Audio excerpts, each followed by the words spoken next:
पाकिस्तान का बड़ा अधिकारी भारत पहुंचा, लेकिन भारत पहुंचने के बाद उसके साथ क्या कुछ हुआ और क्या बोला, ये तमाम चीजें आपको डिटेल में बताएंगे। मसीन भट्ट जो कि पाकिस्तान का एक बड़ा अधिकारी है, उसके दिल्ली पहुंचते ही क्या कुछ हुआ आपको डिटेल में बताते हैं। दोस्तों, इन दिनों दिल्ली में इंटरपोल की एक बैठक चल रही है। दोस्तों, इंटरपोल एक इंटरनेशनल क्रिमिनल पुलिस ऑर्गेनाइजेशन है जिसका काम उन अपराधियों पर नकेल कसना है जो अलग अलग देशों में फैले हो। इंटरपोल के सदस्य देश ही देश को किसी अपराधी के खिलाफ रेड कॉर्नर नोटिस जारी करने के लिए कहते हैं। दोस्तों, भारत में 25 साल बाद इंटरपोल की बैठक का आयोजन किया गया है। इस बैठक में 95 देशों के प्रतिनिधि भाग ले रहे हैं। दोस्तों, इस बैठक में भाग लेने के लिए पाकिस्तान की तरफ से भी एक समूह दिल्ली पहुंचा है। दोस्तों, जब पाकिस्तान के प्रतिनिधियों का दल दिल्ली बैठक में पहुंचा तो उनसे अचानक भारत के मोस्ट वांटेड अंडरवर्ल्ड डॉन और आतंकी दाऊद इब्राहिम से जुड़ा एक सवाल पूछ लिया गया। सवाल सुनते ही पाकिस्तान के प्रतिनिधि खामोश हो गए। यह सवाल पाकिस्तान की इन्वेस्टिगेशन एजेंसी फेडरल जनरल के डायरेक्टर मोहसिन भट्ट से पूछे गए। दोस्तों, वो सवाल था, क्या पाकिस्तान हाफिज सईद और दाऊद इब्राहिम को भारत को सौंपेगा? लेकिन उसके बाद अचानक जो हुआ उसने सबको हैरान करके रख दिया। सवाल सुनते ही मोहसिन भट्ट ने अपने मुंह पर उंगली रखते हुए इशारा किया, मानो वह कह रहे हैं कि सवाल मत पूछो। दोस्तों, वीडियो वायरल होते ही एक बार फिर पाकिस्तान के चेहरे से नकाब उठ गया है। सवाल सुनते ही पाकिस्तान के प्रतिनिधि इधर उधर देखने लगे और उसके बाद बिना जवाब दिए चुपचाप बैठ गए।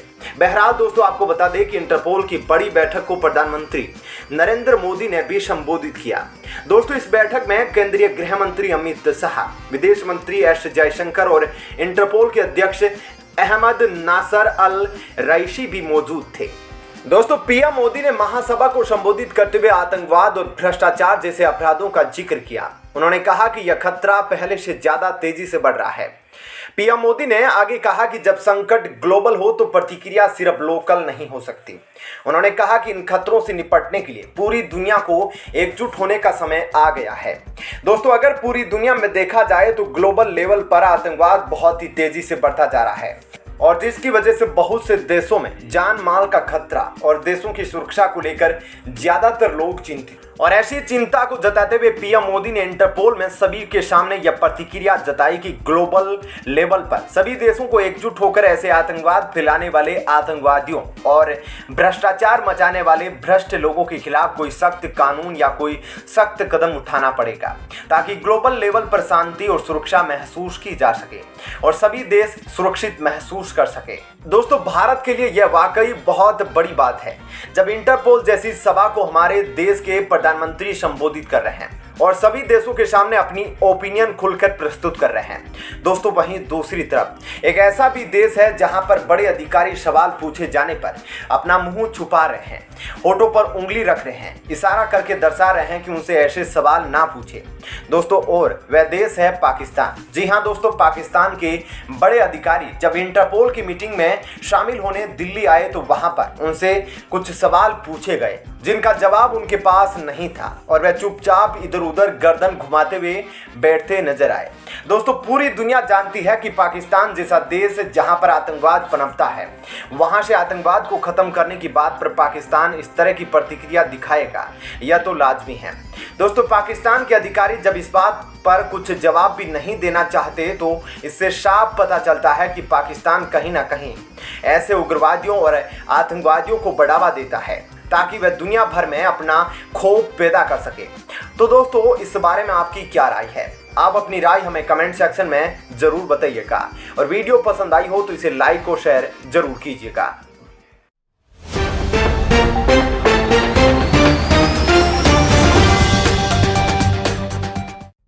दोस्तों, नौकरी करने वाले लोगों को दिवाली का बेसब्री से इंतजार रहता है क्योंकि यही वह त्योहार होता है जब सभी कंपनियां अपने कर्मचारियों को बोनस तो देती है, साथ ही एक से बढ़कर एक बम्पर गिफ्ट भी देती है। दोस्तों, और जब गिफ्ट देने की बात आती है तो गुजरात के मशहूर हीरा व्यापारी महेश भाई सवानी की चर्चा जरूर होती है क्योंकि वे दिवाली के मौके पर अपने कर्मचारियों को कार से लेकर फ्लैट तक गिफ्ट के तौर पर देते रहे हैं।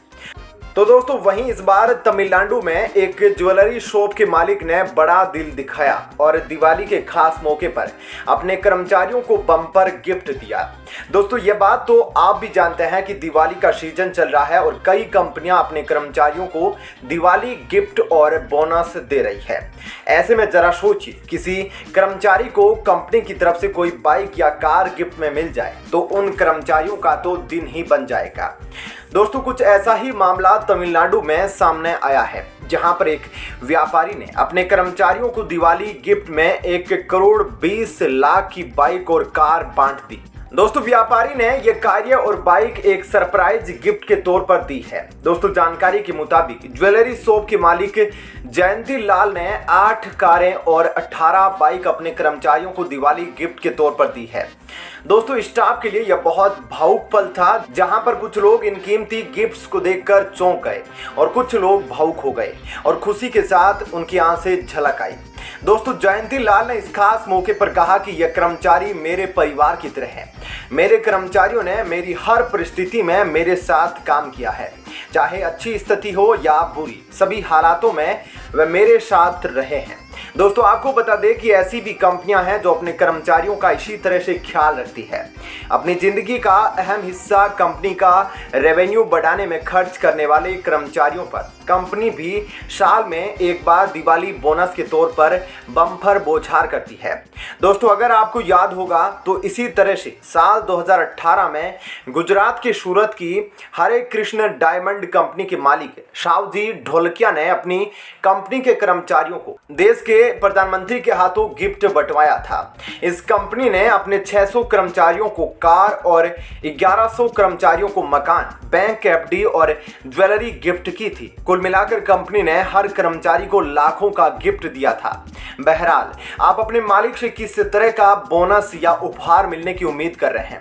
दोस्तों जब कंपनी के मालिक से पूछा गया तो उन्होंने यह बताया कि इस कंपनी के जितने भी कर्मचारी हैं उन्होंने हर तरह के हालात में, अच्छे या बुरे हालात में उन्होंने मालिक का साथ दिया और जी तोड़ मेहनत करी कंपनी के लिए और कंपनी को अच्छा मुनाफा कमाने में मदद करी। इसलिए मालिक ने अपने कर्मचारियों को कर्मचारी ना समझकर अपने परिवार का एक हिस्सा बना लिया और उन्हें दिवाली में गिफ्ट के तौर पर ये बाइक और कारें गिफ्ट कर दी। दोस्तों मालिक ने ऐसा इसलिए कहा क्योंकि वह जानता है कि कर्मचारियों को एनकरेज करने में और मोटिवेट करने के लिए ये गिफ्ट दिए हैं, ताकि वह सभी कर्मचारी कंपनी को आगे बढ़ाने के लिए और ज्यादा जी तोड़ मेहनत करें और जिसकी वजह से अच्छा मुनाफा कमाए। दोस्तों कर्मचारियों की यही मेहनत को देखते हुए तमिलनाडु की इस ज्वेलरी शॉप के मालिक ने अपने कर्मचारियों को 10 स्विफ्ट कार और 20 कर्मचारियों को मोटरसाइकिल तोहफे में बांटी है। दोस्तों इस तरह का कीमती तोहफा पाना बहुत से कर्मचारियों के लिए सरप्राइज था, तो बहुत से कर्मचारी भावुक हो उठे और इन कर्मचारियों के लिए दिवाली पर उनके घरों में इतना महंगा और कीमती तोहफा मिलने से खुशी की लहर दौड़ गई है। दोस्तों इसलिए हर कर्मचारी चाहेगा कि उसको भी ऐसा ही मालिक मिले जो उसको कर्मचारी का दर्जा ना देकर अपने परिवार जैसा समझे। दोस्तों आप अपनी राय हमें कमेंट करके जरूर बताएं और यह वीडियो पसंद आई हो तो इसे लाइक, शेयर और चैनल को सब्सक्राइब करना ना भूलिए।